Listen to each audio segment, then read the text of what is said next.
Testing. 1 million, 2 million, 3 million. That's working. Okay.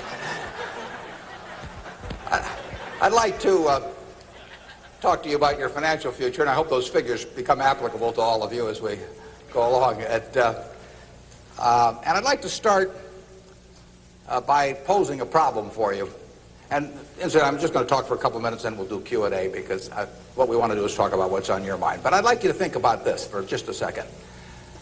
If, as we walked out of here today, I said I would like to buy 10% of your financial future, I was going to write you a check today, and from this day forth, you were going to give me 10% of everything you earned. How much would you want to charge me for that? I'm going to buy 1/10 of you. And I may take the low bid, incidentally, so be careful what you write down. Well, I think if you thought about that a little while, you can contemplate that for a few minutes. You know, you're going to get a check from me today, and you can do anything you want with the money, but from this day forth, you have to give me 10% of what you earn. I think it would be very foolish of you, any of you, if you asked for less than, say, $50,000. Now, it's going to be a few years before you're out earning money, and so I've got a few years of dead money there. But then I would start getting this royalty on you as you went along. So I really think that if you thought about it, most of you would want a fair amount more than that, and I think you'd be right. Fortunately, I didn't make this deal with anybody when I started out, so nobody's got a 10% royalty on me. But I think that $50,000 would sort of be the absolute minimum. And if you think about that, that means that right today, you are worth $500,000, because if 10% of you is worth $50,000 in cash today, your potential is worth a minimum on a 100% basis of $500,000. That is the big financial asset you've got. It's way more important what you do with that $500,000 asset that you own today than whether you decide to buy stocks or bonds, or whether you put your money in a mutual fund or pick your own stocks or anything of that sort. The biggest financial asset that you have going for you by miles is the value of your own earning power over the years. So that's really what you should focus on. If you're focusing on your financial future, that means you should focus on you. Because whether your 10% is worth $50,000 or $100,000 or $300,000, which would be $500,000 or $1 million or $3 million for all of you, whether it turns out to be one or the other is really dependent in a very large part on what you do in the next few years. All of you in this room have the brains to do extremely well in life. You've all got the energy to do extremely well in life, and then the question is, how do you apply it? If you've got a 200 horsepower motor, do you get 200 horsepower out of it? Do you get your full potential, or do you get 100 horsepower or 50 horsepower? Now, there's two things that can hold you back in getting the full horsepower out of your engine, whatever it may be. All of you have big enough engines. And one of those is a lack of education, but that probably isn't going to happen to very many people in this room. If you did have a lack of education, if you didn't have a chance to get a decent education in life, it wouldn't make any difference what that potential was, because you'd never unlock it. But the second most important thing, and equally as important, is in terms of the habits that you develop, in terms of what you do with yourself. When we hire people, we look for three qualities. We look for integrity, we look for intelligence, and we look for energy. But if they don't have the first one, integrity, the other two will kill you. Because if you're hiring somebody without integrity, you really want them to be dumb and lazy, don't you? I mean, last thing in the world you want for them is to be smart and energetic. So smart and energetic only goes with integrity. But the nice thing about you make your own decision on that. You can't change your IQ or how far you can throw a football or how high you can jump or the color of your hair very easily. But you can elect to have integrity that matches anybody else's. And if you match that with intelligence, which you have, and energy, which you have, you will get an extraordinary result, and you'd be very foolish to sell me 10% of yourself for $50,000. On the other hand, if you don't match it with that, your potential will, in a significant part, go unused. And I'll give you a little simple tests to apply in terms of thinking about the kind of habits you want to develop. Because you can have any habit you want to be. You can be lazy, you can be prompt, you can be late, you can be honest, you can cut corners. I mean, you have all these choices. And those are choices for you to make. Nobody else is going to make them for you. And I would suggest that you play this little game with me, too. Think about the person you would most like to be in life. So maybe it's one of your contemporaries, maybe it's somebody a little older, but pick out the person you admire the most, the person that you'd change places with if you could. And then write down why you admire them. Just put it on a piece of paper. And then figure out the person that you would least like to change places with you. Who really turns you off? Who do you find repulsive? And list the reasons why that person turns you off so much. And put those down on the other side of the paper. And then look at that list. And you'll find that everything on the left-hand side, what you admire in other people, the qualities they bring to life, cheerfulness, generosity, all kinds of things, you'll find those are things you can do yourself. It's very simple. You've got to apply yourself, but the habits you form in doing that early on will carry you through life. And on the other hand, you'll find that the things that make people repulsive, selfishness, obnoxiousness, all these things, egotism, are things that no one has to have. If you find those in yourself, you can get rid of them as long as you get rid of them early. So all I suggest is that you write down a list of what you admire, what you find contemptible, and decide that the ones on the admired side are ones you're going to acquire for yourself. And if you do that when you're young, it'll carry you through the rest of your life. This doesn't work if you do it when you're 50 or 60. By then the habits are too well formed. But if you do it early, behavior becomes a habit. So if you do that, 2 or 3 years from now, if you go through the same exercise, you'll find out that the person you admire the most is yourself. That can be a little dangerous under some circumstances, but it's not a bad thing. I mean, you want to be somebody you like, and you don't want to be somebody that you dislike. And form those habits early. You basically can't miss. Now, I'll give you one other small piece of advice that's just a corollary on this, and then we'll get to your questions. And that is, as a general matter, as a one piece of specific financial advice, I would say, avoid credit cards. Just forget about them. We're in various businesses that issue credit cards. The American public loves credit cards. But if you start revolving debt on credit cards, you're going to be paying 18 or 20%. And you can't make progress in your financial life going around borrowing money at 18 or 20%. You can make a lot of money by lending it out at 18 or 20% over time. If you can find anybody that's good that will borrow from you. But you don't want to be on the side of the equation that's always behind in life. I was lucky. I'd saved about $10,000 by the time I got out of school. That $10,000 was really worth millions I might have earned later on, because after you get a family and everything, the expenses roll in. But those were my tools to work with, but it was only because I was ahead of the game. If you're behind the game by $10,000 at some point and paying 18 or 20% interest on it, you will never, you'll never get out of it. So the trick, I've got a partner that says, all I want to know is where I'm going to die, so I'll never go there. And that's true in financial matters as well. You want to figure out where you don't want to be ahead of time and avoid that. And I get about a dozen letters a day from people who are having terrible problems. And there are 2 reasons why they have terrible problems. One is a number of them have had health problems of some sort. I mean, they have really been hit by or somebody in their family has been hit by some kind of catastrophic illness. And that is it's a terrible thing to happen to any family. And they run up bills they can't pay, and really only society can solve that one in terms of protecting people against that. That's just plain bad luck.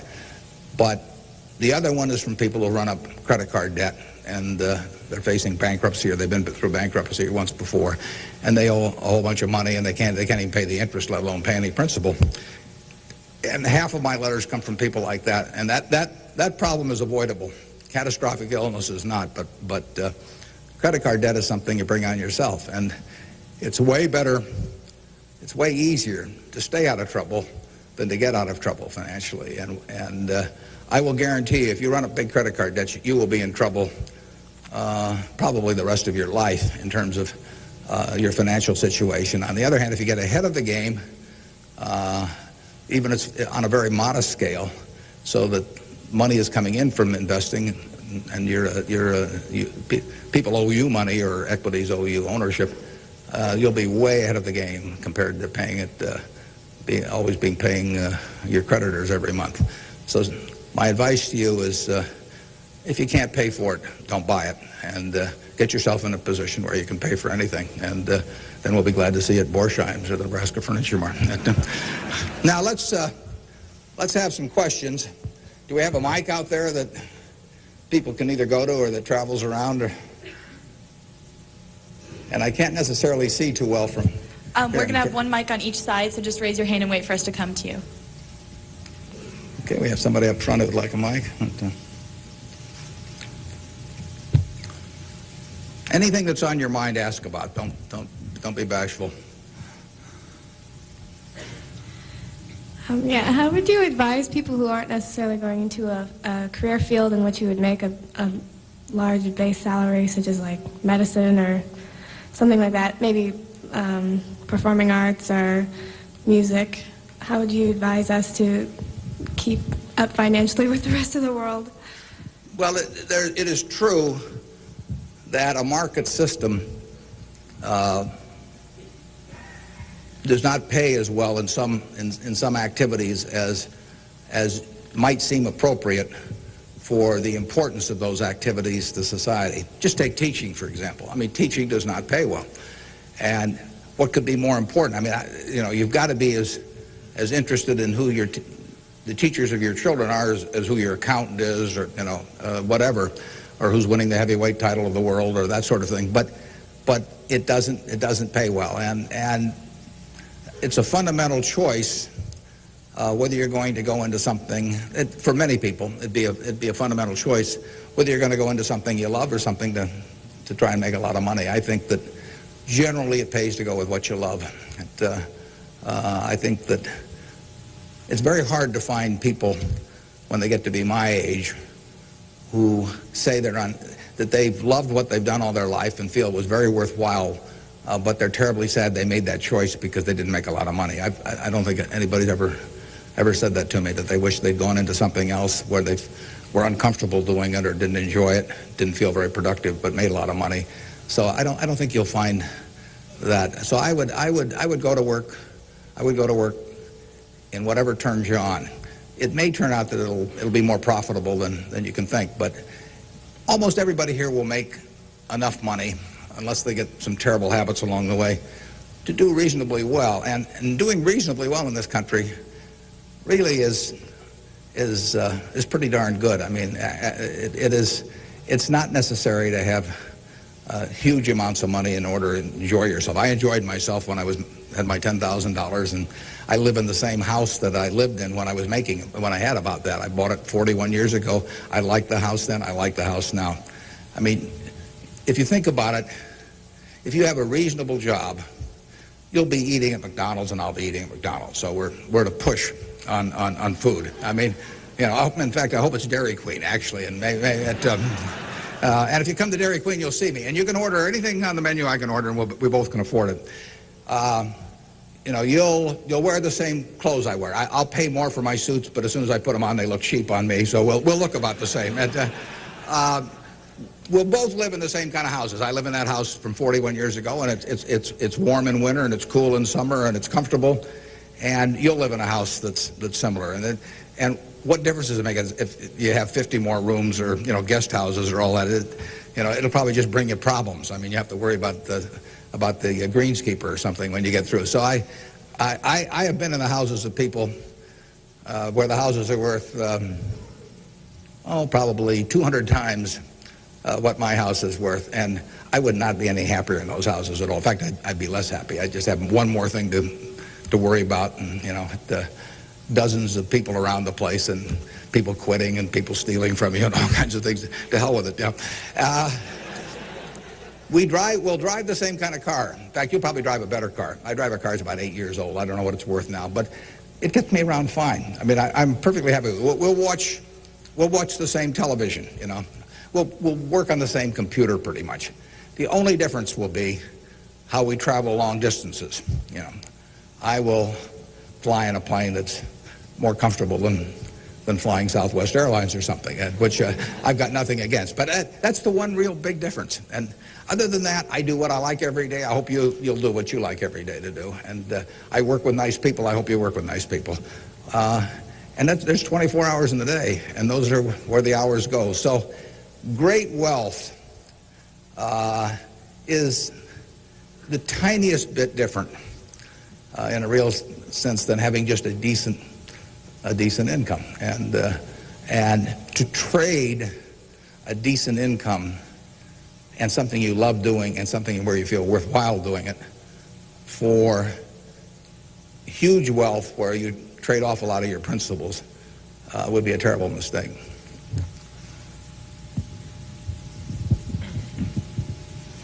Would you acknowledge your success more on yourself or from the help and teachings of others? Well, I was very lucky in life. If you tell me who your heroes are, I will make a pretty good prediction about what you're going to do. And I had the right heroes. I was very lucky in life, and my heroes never let me down. And started with my dad, and then I had others in business, and so I have had great teachers. Some formal teachers, some that were just informal teachers by instinct or example. And if I hadn't had those, my life, I'm sure, would have been very different. If I'd been born any place else. When I was born in 1930, and at the time, 1 out of 50 births in the world were in the United States. So I came in against 50-to-1 odds against being born in the United States. I would have been a disaster, if I'd been born in Afghanistan or Peru or someplace. I mean, I was extraordinary. I won the lottery the day I was born, by being born in this country. So have you. The odds were probably 40-to-1 against you being born in this country, and they were 5 times more likely to have been born in China, or 6 times, or 4 or 5 times more likely to have been born in India or some other place where it would not have been as easy to exploit the full potential of your talent. So we've all won the lottery in that respect, and that's just plain luck. I mean, and I was lucky to be born at this time. I mean, capital allocation is something that pays off extremely well in this society now, but it doesn't pay off in other societies, and it didn't pay off, many years ago. My friend Bill Gates says that if I was been born a few thousand years ago, I'd have been some animal's lunch. I can't run very fast, and I can't climb trees, and I just happen. Those are talents. Nobody asked me to climb trees now, but there was a time when it might have been important. And incidentally, Bill would have been some animal's breakfast. I mean, he can't run so fast either. But in any event, we are lucky. I mean, just imagine being born a couple hundred years ago with exactly the same talents and how far they would have taken you then. The average person today lives so much better than the richest person lived 100 or 150 years ago. So I'm lucky in that respect. I'm lucky to be born of terrific parents.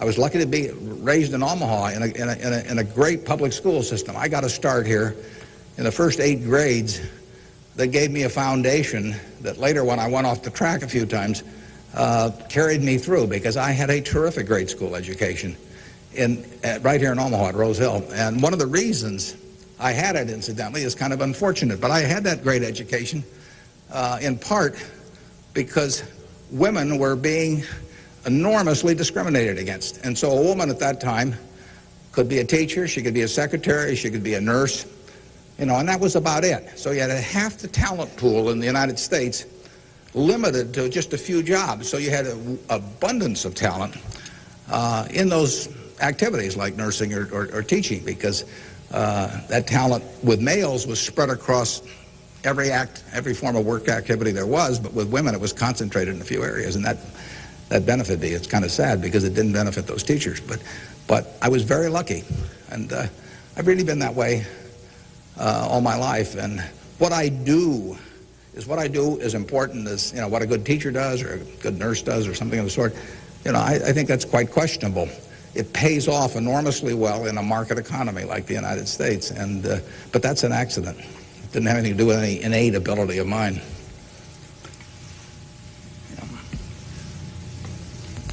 My name is Marina Tsed, and I attend Omaha Central High School. Good for you. Fine institution. Now, Mr. Buffett, technology has been a great factor in stimulating the world economy. What are your predictions for the future of the technology industry, and what is its future role in world economy and the United States economy? Yeah, well, there's no question it's turning the world upside down. It's done it somewhat already, but it will, it's just beginning, but it's moving very fast. I met Gates on July 15th, 1991. I was out there for a 4th of July celebration with a friend and who subsequently died, Meg Greenfield of the Washington Post, and she took us down to visit the Gates family. And he tried to educate me about high tech.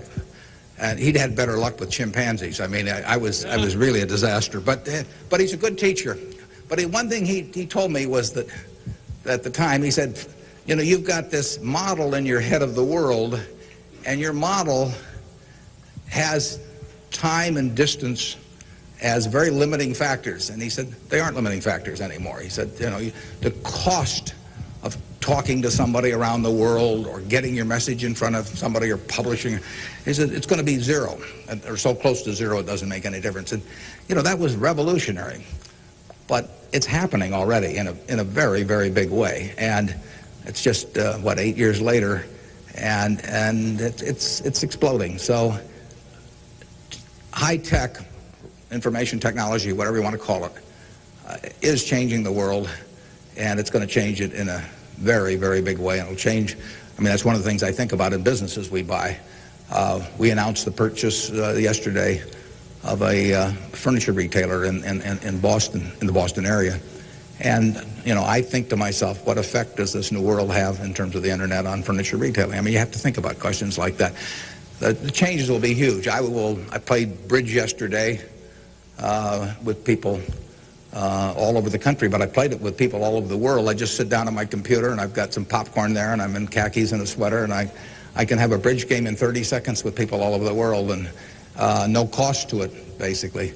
That's a lot different than trying to arrange a game with 4 people in Omaha, on a day when one guy wants to play golf and another wants to watch baseball. And it changes things in a huge way. We are very fortunate. It's in the degree to which the United States leads the world in this area. We have a lead. It's hard to think of who's in second place. And 15 or so years ago, this country had an inferiority complex. It'd be hard for you to remember because you weren't old enough to be around then, but in the early 80s, we were wondering whether the Germans and the Japanese were going to own everything, and that they were going to make all the steel, and they were going to make all the cars and everything else, and the television sets, and we were going to flip hamburgers. That was the standard line. And just imagine in a short period like 15 years how that's changed around. In an important way, that's changed because of this information a revolution, where we, like I said, I don't know who you would name as being in second place in the world, but here's the most important industry in the world, and the United States has this incredible position, and we're moving all the time with that position. So I think that argues for it argues for a terrific future for the world over time, and I think it argues even more for a terrific future for this country. What are the best ways for youth to get started now in securing their financial future? For what to secure their financial future? For youth. Youth? Oh, well, it's not very complicated. It goes back to getting full use out of your own talents first. The difference between whether you're going to be earning X or 2X or 3X a year 20 years from now is going to be a function of how well, not how much talent you have, but how well you use the talents you already have. And so that is your best financial future is your own ability and your a capacity to use those abilities to their potential. And that can't be taken away from you. They can't even tax it. Most things, if you own a piece of real estate, if they double the taxes, they double the taxes, and that changes your ownership in the property, because now, in effect, the taxing authorities own more of it because they've got a greater command on the revenue stream. The same thing about almost any asset you have. But they don't tax what's in your head, and they don't tax your ability to start performing when you get to work in the morning and finish in the evening to your potential. One of the things that amazes me is how people who really do perform well just sort of jump out at you once you're running a business. When I got out of school, I thought, everybody would behave that way, but they don't. Most people sort of go through life in a sleepwalk, and if you don't, you will stand out. So the biggest thing for your financial future is yourself. Now, beyond that, it is always being ahead of the game rather than getting behind the game. It's saving a little, no matter how you do it. I mean, I delivered papers, I worked at Penny's, I sold golf balls, I had a pinball machine around. I did a lot of things that enabled me to accumulate about $10,000 by the time I got out of school. 10,000 doesn't go as far now as it did then, but having anything so that you're ahead of the game and not getting behind the game is enormously important. I mean, just, if you're going to run a 100-yard dash against a bunch of people in life, if you can figure it out so that when the gun goes off, you're 10 or 15 yards ahead instead of 10 or 15 yards behind, it's going to make an enormous difference in how that race comes out. So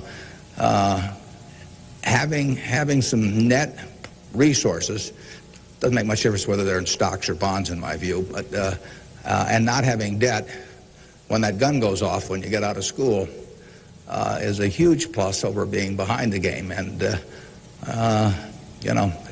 it may come from delivering a paper out in the morning, it may come from part-time work someplace, but put aside a few dollars for yourself so that when the time comes and you enter the workforce, you're ahead of the game and not behind. And then once you get there, don't get behind by buying a whole lot of things that you figure you're going to pay for someday while you're paying 20% interest in between. Students, if you could please say your name and school when you ask a question. Yeah, it's hard for me to see even where the microphone is, but I can.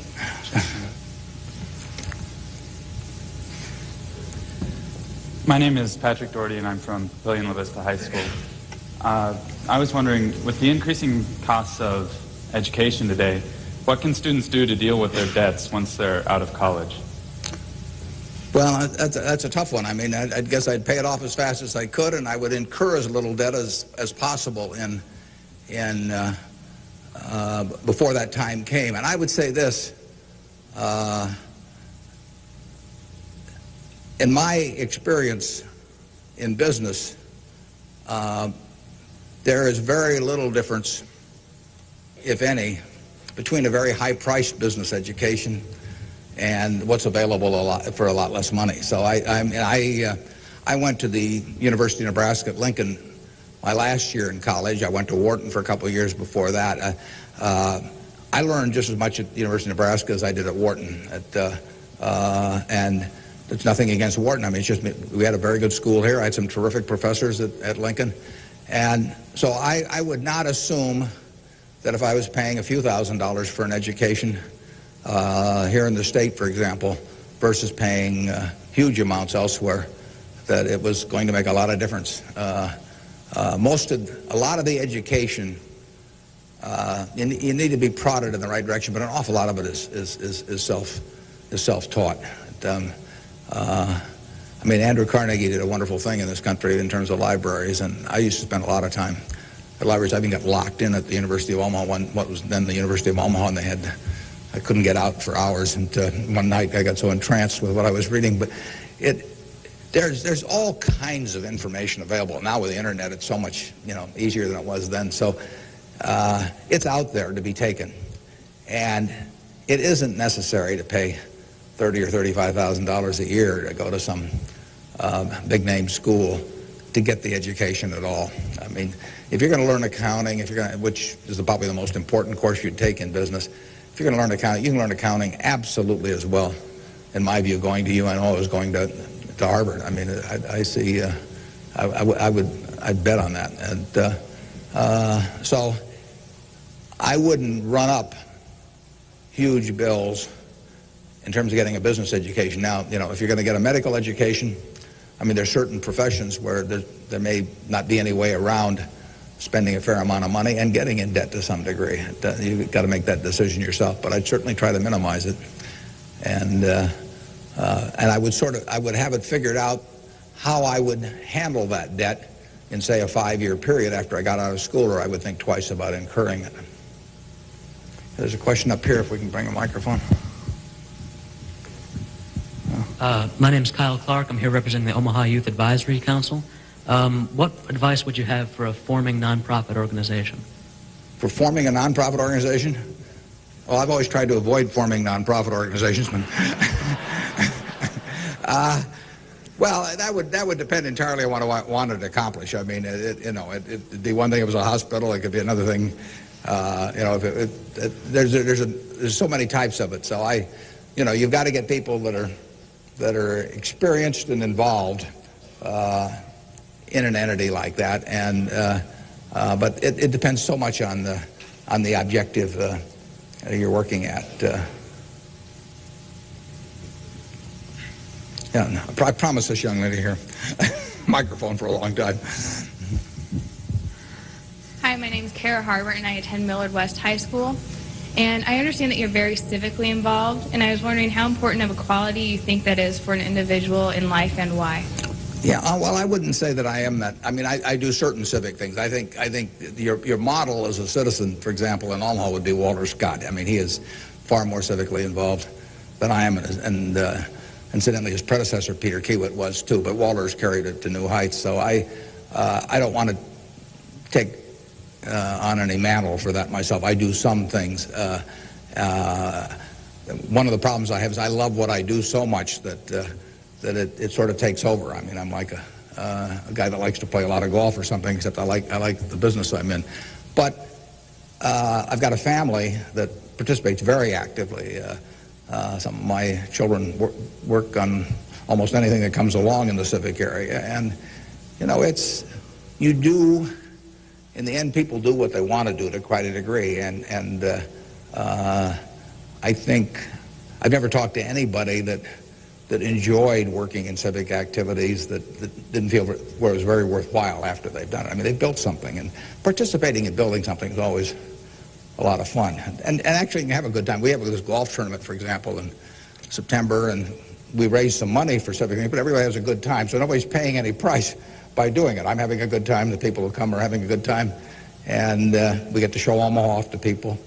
But you should be enjoying things you go along, and you will if you work in civic activities that interest you. And you can do the same thing in politics. I mean, if you find political ideas or politicians who particularly you identify with, you can get a lot of self-satisfaction out of working, and you're doing something worthwhile. So just follow your instincts on that. That'd be my recommendation.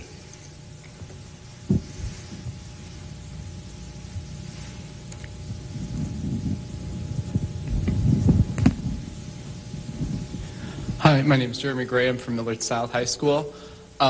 We're probably the elite youth of today, and I have a question. What do you see as the biggest economic problem facing the youth of today going into the future? Yeah, I don't think that you're going to have enormous economic problems. I think you will live in a society where the average person lives better by a significant margin than the average one of a generation earlier or 2 generations earlier. That's been the history of this country. It's a marvelous country that way. I mean, when you think of it, we have 4.5% of the world's population, and what's been accomplished here is incredible. 53% of the value of corporations that are publicly traded in the world exists in the United States with 4.5% of the population. This country always has done well.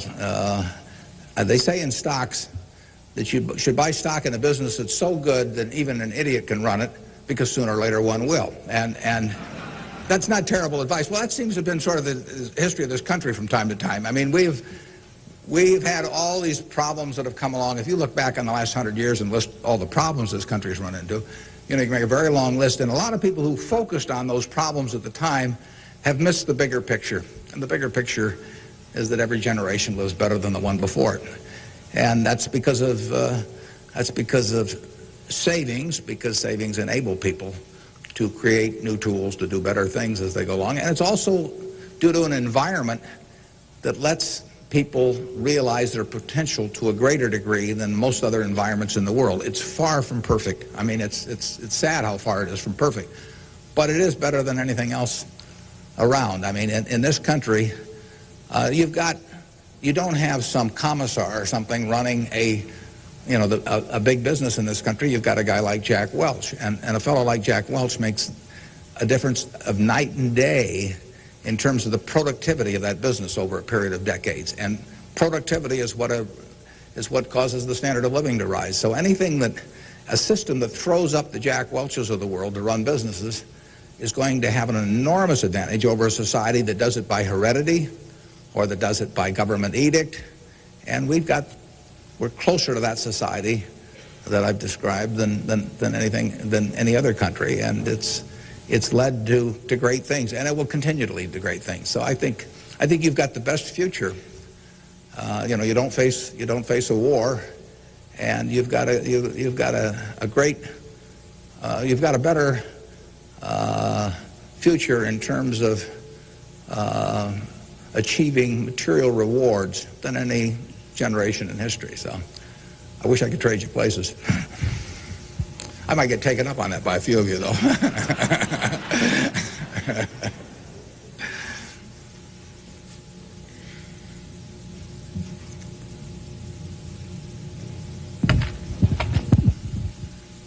Hi, I'm Ryan Wilkins from Millard West High School, and I was wondering if you could speak for Mr. Gates, were afraid of the impact of Y2K on the economy, or specifically the stock market. Yeah, well, I'm glad you gave me a chance to bring in other people, because I'm the last guy in the world to understand about Y2K.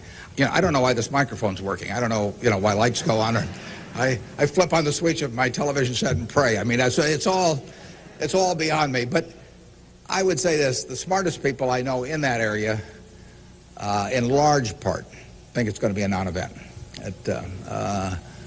In this country, I can't speak for the rest of the world, but so I think you'll wake up on January 1st and find the world hasn't changed from December 31st. Now, I would say this: you might get a whole bunch of friends to write you checks for $1 billion on December 31st and then deposit them, and who knows what'll happen? You can't lose anything. I mean, all they do is bounce, and if the system gets fouled up, you might find a lot of money in your account. But I wouldn't count on it. We own a company called Executive Jet. We have about 1,400 or 1,500 customers who own pieces of airplanes with us, and so we've got 160 of their planes and some of our own flying around. It'll be very interesting to me to see what the advance people let us know ahead of time when they want to use it. It'll be very interesting to see how many sign up for January 1st at 12:01. But it wouldn't bother me to fly them in the least on January 1st or do anything else on January 1st.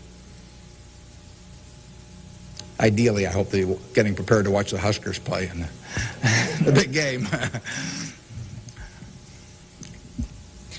I'm Jamie Solis from Twin Valley, and I was wondering, how do you decide what you invest your time and money in?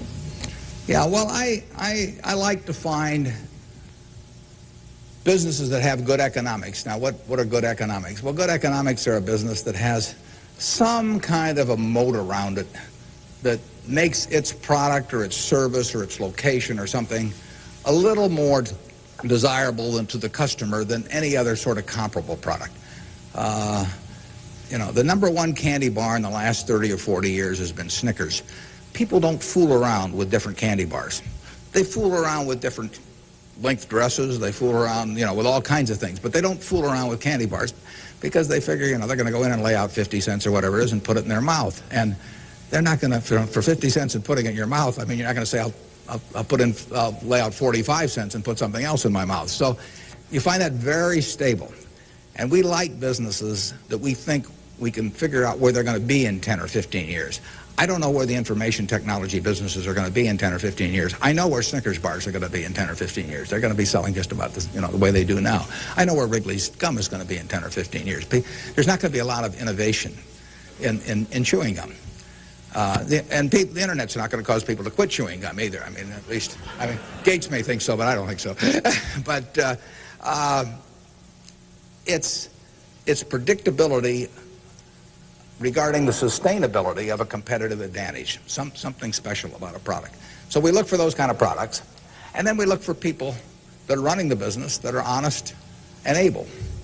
And, you know, it's easier to find people that are honest and able than it is to find businesses that are going to stay wonderful for a long period of time. There are a lot of businesses that looked like they were going to stay wonderful that really evaporated over time. But that's what we're looking for. And the nice thing about it is we don't have to find very many. If we find one a year, that's terrific. You know, because you don't need 100 or 1,000 great investment ideas to do well. You need a couple. And the discipline is the most important thing. We don't need brain power. We need discipline. You don't need 150 IQ to do what I do. Thank God. You know, you don't need 140. You don't need 135. You may need 115 or something like that. But you do need discipline. You have to wait until you see the fat pitch to swing at.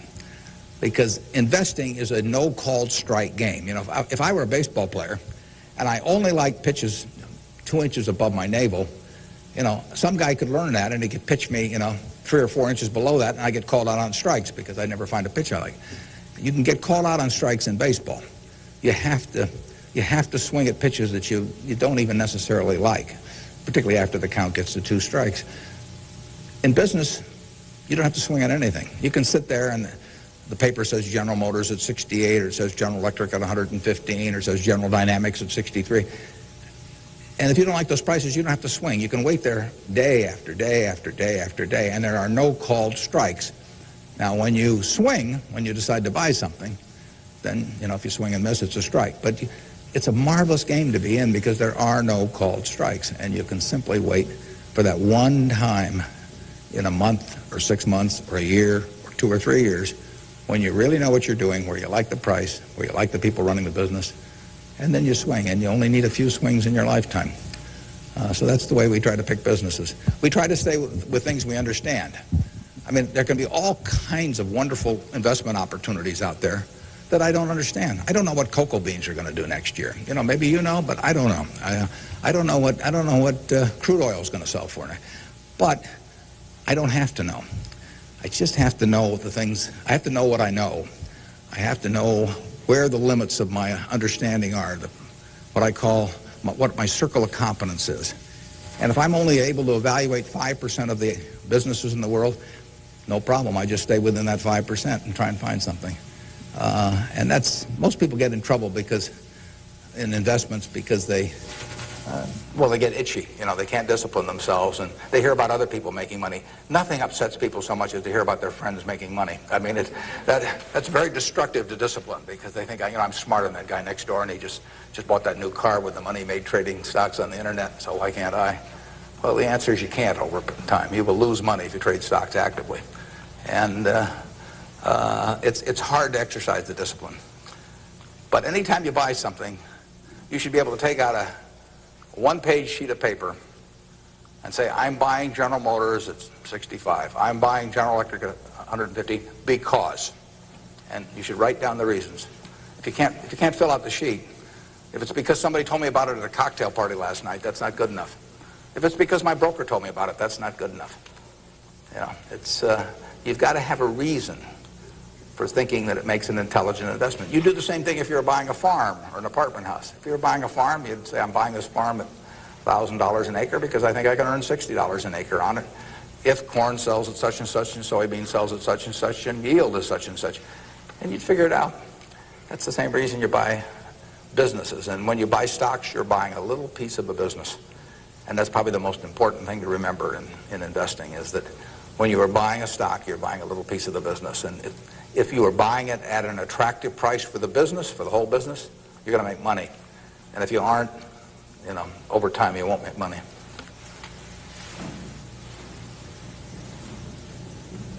Hi, my name is Cliff McAvoy from Elkhorn Mount Michael. Reverend Jackson, Jesse Jackson, talked to us earlier. He seemed to believe that the moral standards of today's society will eventually affect us in business. How do you feel this will affect us as youth growing up in the United States? He said the moral standards will affect us how? Like the moral decay in society today. will affect us in business by how we feel and how we interact with other people? Well, I think very difficult to quantify moral standards over time. I mean, you can pick out huge weaknesses at any given time in terms of how people or the country is behaving, and huge strengths. So I think it's enormously difficult to quantify. I think, by and large, we have made progress in what I would call institutionalized moral standards in this country. I mean, in terms of slavery, in terms of the women couldn't vote, a century ago. Half the country were second-class citizens in that respect, and they had much lesser rights in terms of inheritance and all kinds of things. The income tax didn't exist 100 years ago, so the idea of taxing people according to how much that they benefited from society and their income didn't exist. So I think in terms of institutionalized moral standards, the country has made really quite significant progress in the last 100 years. I think, there's an enormous distance to go. I think we're going in the right direction, maybe by fits and starts, but I think we're going in the right direction, and I think that it will be a significant plus to everybody in this room if they live in a more moral society 40 years from now than a less moral. But I think the odds are that they will. I think the country moves in that direction. It's very difficult to do it, and all kinds of interests that work against it. But in the end, I think the American people want it. And you saw it in civil rights. I mean, it took television to dramatize what was going on, and people that weren't near it preferred not to think about it. But it got through to the conscience of the American people. And a lot of progress has been made there, and there's a lot left to be made, but it's better than it was. And the pace may seem very slow to those people involved, and I can understand that. The pace, for women's suffrage, I mean, that went for decades and decades and decades. Women couldn't be on a jury. I was reading the trial of Clarence Darrow, which took place in California in about 10 or 11. There were no women on the jury. The woman wasn't allowed to be on a jury. They weren't citizens in that sense. So it's the moral behavior of the country has, in my view, improved, but and it'll continue to improve, and I hope you all in this room do your part to help it improve.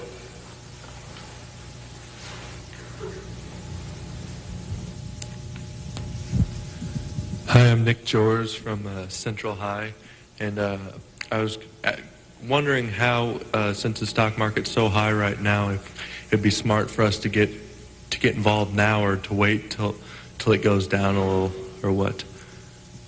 Yeah, I can't tell you whether or not to buy stocks now generally. I think it's important that you save money, and whether you put it in the stock market or not, I don't think is terribly important. I think if you're interested in stocks, you should buy it, and you've got a little capital, you should buy a few. I mean, I don't think there's any way of learning about them better than experiencing it. Doing it on paper isn't the same. I can guarantee you, if you lose money on paper or lose real money, it's a different experience. And so I think you'll learn more about yourself if you do it that way. I bought my first stock when I was 11. I was at Rose Hill at the time, and I bought 3 shares of City Service Preferred at 38, and it went down to 27, which is something I still remember, even though I was 11 at the time. And then it went up to 40, and I sold it. I made $5 on my 3 shares after commissions, and then it went to 200 and something. So, I probably remember that a little better than if I'd been doing it on paper. And I fooled around doing a lot of things between about age 11 and 19 in the stock market. I did charts, I did all kinds of technical analysis, I read every book I could get on the subject. And I didn't do that well. I didn't do terrible, but I was really just floundering around. But that meant by the age of 19, when I read Ben Graham's book, I was at the University of Nebraska in Lincoln, I went and bought this book called The Intelligent Investor. It just come out, and it had an enormous impact on me. Now, if I hadn't done, in the previous 8 years, if I hadn't been all over the lot, I'm not so sure that book would have had the same impact on me. I mean, by that time, I was prepared to read Ben Graham's book, which changed my life financially in an incredible way. I mean, I wouldn't be up here today if I hadn't read that book. But yeah, part of life is getting prepared so that when something does happen that's significant, you can grasp the significance of it and know what to do with it. And I would say that first 8 years of fooling around, even though it produced nothing financially to speak of, produced a lot in terms of getting my mind prepared for when I really did read something that made sense. So I was ready to accept it. And I actually went back and went to Columbia to study under Graham, and because of reading that book, and all kinds of things flowed out of it. So I would encourage you, if you're interested in the field, to do a few things. I'd still try and make it as intelligent as possible. I would try to stick with things, businesses I thought I understood. I'd still get out that sheet of paper and I'd write, I'm doing this because, and just test my reasoning. And then I'd go back and read it a year later and see whether what you thought would be true turned out to be true. So I would always check myself. I believe in grading myself on everything. You know, doctors have postmortems, and they do it because they learn from postmortems. In business, people don't like to do postmortems. When I can be on the board of a company, and they can be owners building plants or buying companies, and they never want it 2 years later to run a check on how that decision turned out, because it can be unpleasant.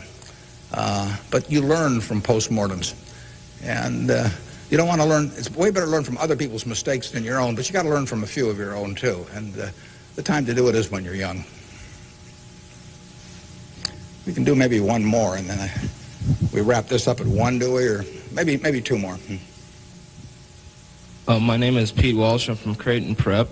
And my question is, to what extent do you feel that the government, with the current policies of welfare and Social Security, is it financially competent and fiscally prepared for the future?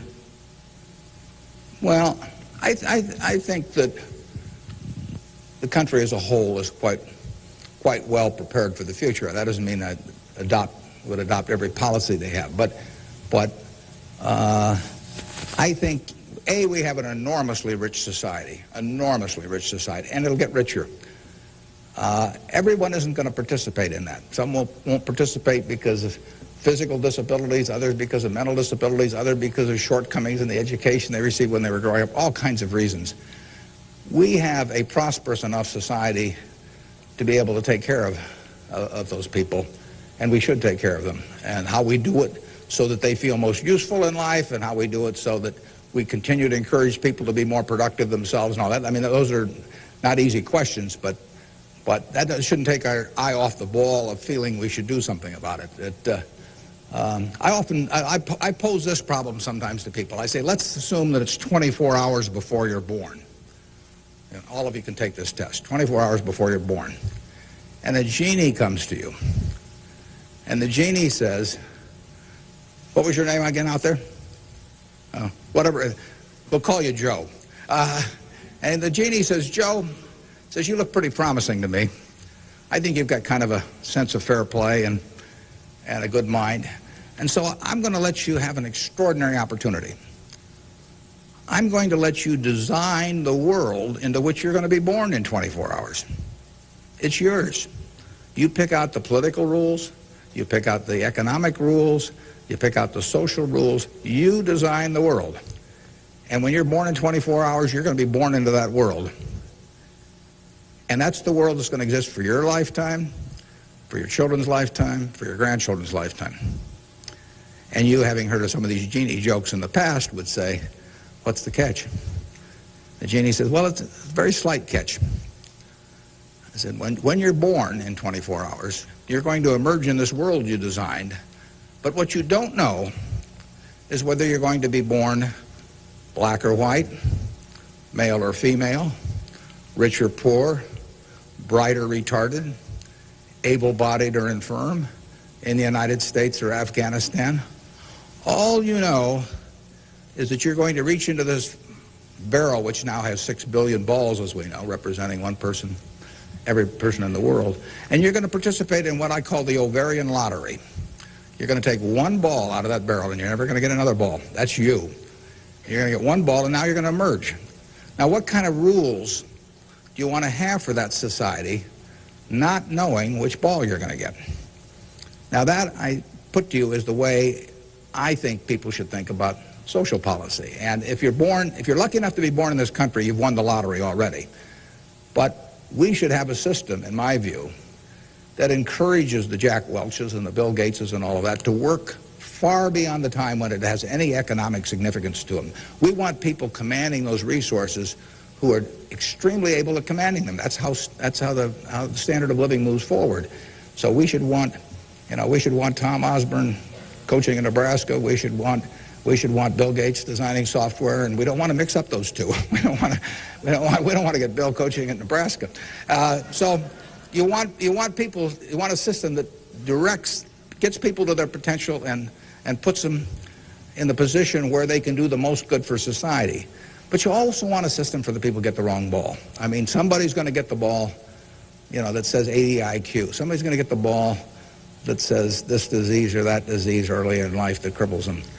And we've got a rich enough society that we can take care of those people. And I think that, to get back to your question, I think that this society will move more and more in that direction. It has the capability of moving more and more in that direction as our resources and our output increases. And I think that it has the will to do that in a general way, although, like I say, there have always been lots of fits and starts. So there is no shortage in the United States of resources. There's no shortage of output. You have to have a system that encourages people to behave to the limit of their abilities and puts them in the right place. But then you have to make sure that everybody gets taken care of, too. Now, we can do one more, and then we'll break thing. I'll let the fellow with the microphone, or woman here, make the decision. Hi, my name is Ben Gold. I go to Brown Talbot. And I wanted to know, how do you think the media affects the world economically today? Well, it's a small question. Well, what it obviously does, simply because it's moved so far technologically, is it's brought it together in a big way. I mean, I was over in China a few years ago, and I was right after the time of the women's conference in Beijing, and I was reading the Chinese coverage of that conference, and of course it had nothing to do with what was taking place, but the internet was coming in, and you can access the Washington Post or the New York Times or anything. I get the Washington Post at 9:30 here at night, in effect.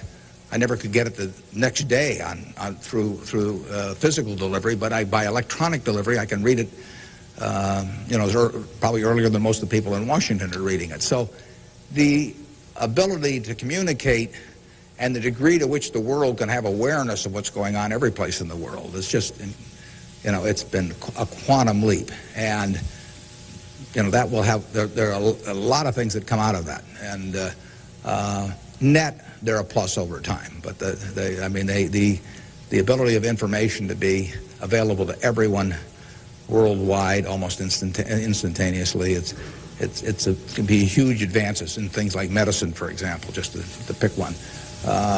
So it's a net plus. It has a big effect, and the definition of media has now been expanded enormously. I mean, there were 3 television networks in the early 1960s, and that was it. There were 3 highways information traveled electronically, and if the 3 pieces of information were I Love Lucy, and something else and something else, those were the 3 choices of information or entertainment that you had for tens and tens of millions of people sitting there looking at a tube. Now it's unlimited, and that's only, 3 or so decades. So it's just exploded, and it'll continue to explode. And net, I think it's a plus. And I think it's 1 o'clock. I want to thank you all. I wish you well. You're going to do terrific. Thanks.